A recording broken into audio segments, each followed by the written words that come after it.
Hi అండి, welcome back to my channel. నేను మీ పావని.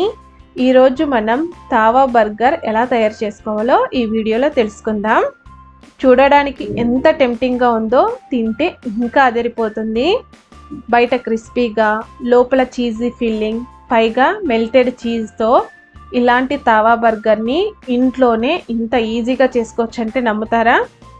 ఒక్క బైట్ వేస్తే బయట బర్గర్ కంటే ఇంటి బర్గర్నే మళ్ళీ మళ్ళీ చేసుకోవాలనిపిస్తుంది, అంత బాగుంటుంది. సాయంత్రం స్నాక్గా అయినా, కిడ్స్ పార్టీ కోసమైనా, వీకెండ్ స్పెషల్గా అయినా ఈ తావా బర్గర్ పర్ఫెక్ట్ చాయిస్. మరి లేట్ చేయకుండా ఇంట్లోనే ఈజీగా టేస్టీగా తావా బర్గర్ ఎలా తయారు చేసుకోవాలో చూసేద్దాం. ముందుగా స్టవ్ మీద ప్యాన్ పెట్టుకొని స్టవ్ ఆన్ చేసుకోవాలి. ఇప్పుడు ఇందులోకి 2 టీ స్పూన్స్ ఆయిల్ వేసుకొని వేడి చేసుకోవాలి.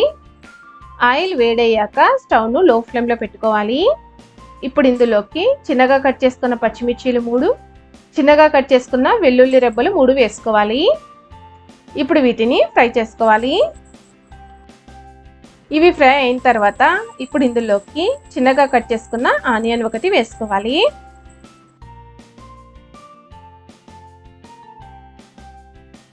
ఆనియన్స్ కూడా ఫ్రై అయిన తర్వాత ఇప్పుడు ఇందులోకి చిన్నగా కట్ చేసుకున్న టమోటా 1 వేసుకోవాలి. టమోటాలను కూడా బాగా ఫ్రై చేసుకోవాలి. తర్వాత చిన్నగా కట్ చేసుకున్న పన్నీర్ ముక్కలు 1/2 కప్పు వేసుకోవాలి. ఇప్పుడు వీటన్నిటిని బాగా ఫ్రై చేసుకోవాలి. పన్నీర్ వేసుకుంటానే బర్గర్ తినేటప్పుడు టేస్టీగా ఉంటుంది. తర్వాత ఇందులోకి 1/2 teaspoon garam masala, 1 teaspoon ఉప్పు, 1/2 teaspoon oregano, 1 teaspoon red chilli flakes, 1/2 teaspoon chaat masala, 2 teaspoons pizza sauce, 2 teaspoons tomato ketchup వేసుకోవాలి. ఇప్పుడు ఇవన్నీ మిక్స్ అయ్యేలా బాగా కలుపుకోవాలి. పిజ్జా సాస్ అయితే కంపల్సరీగా వేసుకోండి, అప్పుడే బర్గర్ అనేది టేస్టీగా ఉంటుంది. చూడండి, ఇవన్నీ ఫ్రై అయినాయి కదా. ఇప్పుడు స్టవ్ ఆఫ్ చేసుకొని వీటిని పక్కన పెట్టుకుందాం. నెక్స్ట్ బర్గర్ బన్ తీసుకొని దీనిపైన రెడీ చేసుకున్న పన్నీర్ స్టఫింగ్ని పెట్టుకోవాలి. ఇలా అంతా పెట్టుకున్న తర్వాత దీనిపైన చీజ్ స్లైస్ని పెట్టుకోవాలి. తర్వాత మరొక బర్గర్ బన్తో ఇలా క్లోజ్ చేసుకోవాలి. నెక్స్ట్ ఇలానే మిగతా బర్గర్ను కూడా రెడీ చేసుకోవాలి. ఇలా రెడీ చేసుకున్న బర్గర్ని ఫ్రై చేసుకోవడానికి స్టవ్ మీద ప్యాన్ పెట్టుకొని స్టవ్ ఆన్ చేసుకోవాలి. ఇప్పుడు ఇందులోకి 1 టీ స్పూన్ బటర్ వేసుకోవాలి. బటర్ని ఇలా ప్యాన్ మొత్తం అంతా అనుకోవాలి. బటర్ అంతా కరిగిన తర్వాత స్టవ్ను లో ఫ్లేమ్లో పెట్టుకోవాలి. ఇప్పుడు ఇందులోకి 1/2 teaspoon kasuri methi, 1 teaspoon Schezwan sauce వేసుకోవాలి.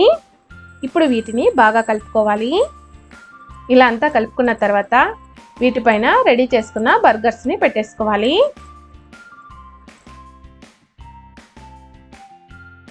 ఇవి ఒకవైపు ఫ్రై అయిన తర్వాత మరొక వైపుకి టర్న్ చేసుకోవాలి.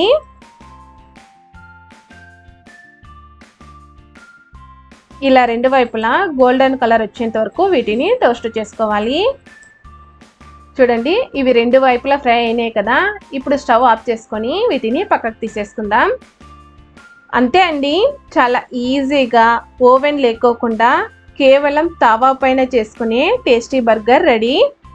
చూడండి, బయట క్రిస్పీగా, లోపల చీజ్ మెల్ట్ అయ్యి పన్నీర్ స్టఫింగ్తో చాలా బాగుంది కదా. ఇప్పుడు దీనిని కట్ చేసి చూద్దాం.